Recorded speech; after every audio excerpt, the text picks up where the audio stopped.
Assalamualaikum warahmatullahi wabarakatuh. Perkenalkan, kami dari kelompok 17 yang beranggotakan saya sendiri Awal Nurlinda dengan NIM akhir 2034 dan teman saya.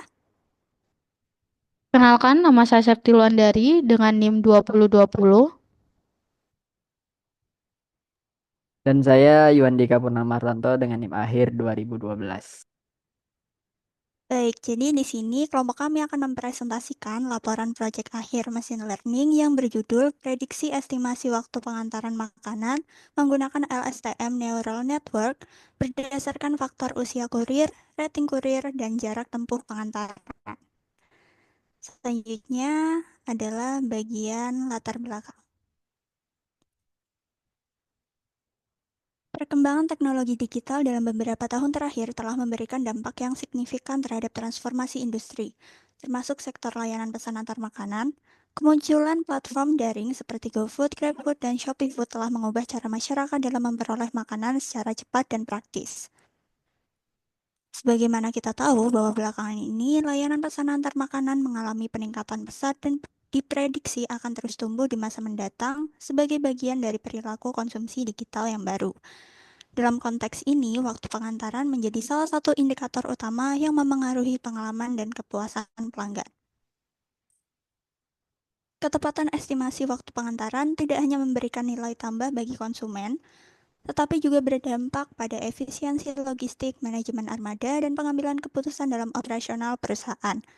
Prediksi waktu pengantaran yang akurat dapat mengurangi waktu tunggu pelanggan dan meningkatkan retensi pengguna.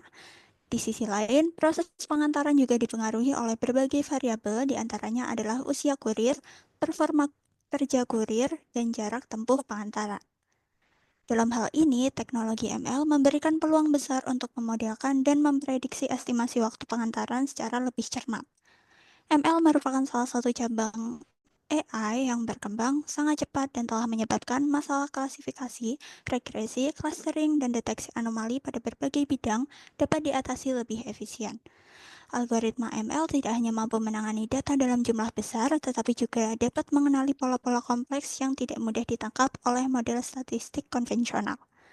Salah satu algoritma yang cukup andal dalam memproses data sekuensial adalah long short term memory atau LSTM, yang merupakan salah satu pengembangan dari arsitektur RNN dengan memberi memori sel untuk dapat menyimpan informasi dalam waktu yang lama dan dapat mengatasi terjadinya vanishing gradient pada RNN saat melakukan proses data sekuensial yang panjang. LSTM telah banyak digunakan dalam bidang prediksi waktu seperti perkiraan lalu lintas, estimasi waktu kedatangan kendaraan, dan juga pengiriman logistik. LSTM mampu mengungguli model lain seperti regresi linear dan decision tree dalam memprediksi waktu pengiriman berdasarkan data historis dan variabel dinamis. Oleh karena itu, penerapan LSTM dalam kasus prediksi waktu pengantaran makanan menjadi sangat relevan dan menjanjikan.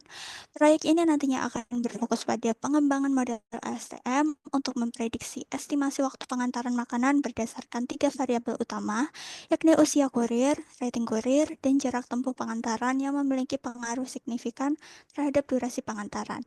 Dengan memanfaatkan kombinasi data tersebut dan kemampuan LSTM, diharapkan sistem prediksi yang dikembangkan dapat memberikan hasil yang presisi. Dengan hasil prediksi yang lebih akurat, aplikasi ini tidak hanya akan meningkatkan pengalaman pengguna, tetapi juga dapat digunakan oleh perusahaan untuk pengambilan keputusan seperti perencanaan rute, alokasi kurir, dan estimasi kapasitas operasional. Dengan demikian, penggunaan LSTM dalam prediksi estimasi waktu pengantaran menjadi kontribusi nyata dari penerapan teknologi ML dalam permasalahan dunia nyata. Selanjutnya akan disampaikan oleh teman saya. Baik, di sini ada rumusan masalah. Yang pertama itu berdasarkan latar belakang yang telah dijelaskan, maka rumusan masalah dalam penelitian ini adalah sebagai berikut. Nah, jadi yang pertama itu bagaimana pengaruh faktor usia kurir, rating kurir, dan jarak tempuh pengantaran terhadap estimasi waktu pengantaran makanan. Yang kedua ada seberapa akurat model long short time memory atau LSTM dalam memprediksi estimasi waktu pengantaran makanan berdasarkan faktor usia kurir, rating kurir, dan jarak tempuh pengantaran. Nah, di sini juga yang ketiga ada tujuan. Adapun tujuan dari penelitian ini adalah sebagai berikut. Nah, yang pertama, pengembangan dan mengimplementasikan model long store time memory ini atau LSTM untuk memprediksi estimasi waktu pengantaran makanan berdasarkan faktor usia kurir, rating kurir, dan jarak tempuh pengantaran. Yang kedua, menganalisis pengaruh faktor usia kurir, rating kurir, dan jarak tempuh pengantaran terhadap estimasi waktu pengantaran makanan. Yang ketiga, menganalisis akurasi model LSTM dalam memprediksi estimasi waktu pengantaran makanan berdasarkan faktor usia kurir, rating kurir, dan jarak tempuh pengantaran. Selanjutnya akan dijelaskan oleh teman saya.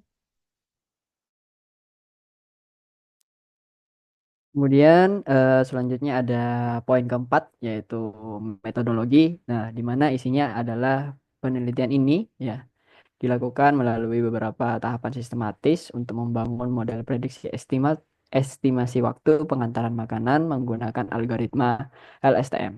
Nah, adapun metodologi yang digunakan adalah sebagai berikut. Yang pertama adalah pengumpulan dan eksplorasi data. Nah, di mana dalam metodologi di poin pertama, data yang digunakan berdasarkan dari dataset publik yang terkait dengan pengantaran makanan yang mencakup informasi terkait usia kurir, kemudian rating kurir, jarak tempuh pengantaran, dan waktu pengantaran. Nah, di mana data-data ini akan dieksplorasi terlebih dahulu untuk memahami distribusi, kemudian ada nilai-nilai ekstrim dan hubungan antar variabel. Kemudian untuk proses kedua yaitu pra pemrosesan data. Nah, di mana dalam hal ini mencakup penanganan missing values dan outlier.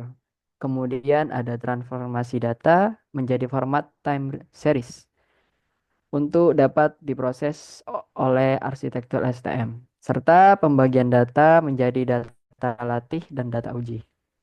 Kemudian selanjutnya pembangunan model LSTM. Nah, di mana model LSTM ini akan dibangun menggunakan library seperti arsitektur modelnya yang akan dirancang agar dapat menerima input berupa sequence fitur numerik, yaitu yang berisi tentang umur, rating, dan jarak dengan satu output yang berupa estimasi waktu pengantaran. Nah, kemudian yang terakhir ada evaluasi model. Nah, setelah model dilatih, maka performa prediksi akan diuji menggunakan metrik root mean squared error atau RMSE untuk menilai seberapa baik model LSTM dalam melakukan prediksi terhadap data uji. Oke, saya kembalikan ke Linda.